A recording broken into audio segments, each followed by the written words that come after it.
புதிதாக பதவியேற்ற திருவள்ளூர் மாவட்ட காவல் கண்காணிப்பாளர் தலைமையில் தீண்டாமை உறுதிமொழி ஏற்பு.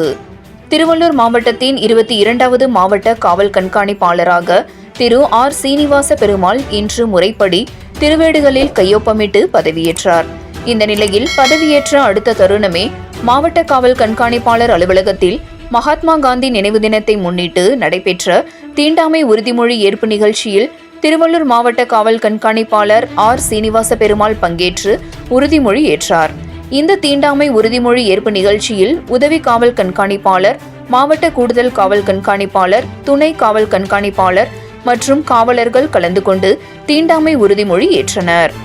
7 Green News செய்திகளுக்காக திருத்தணி செய்தியாளர் மணிகண்டன்.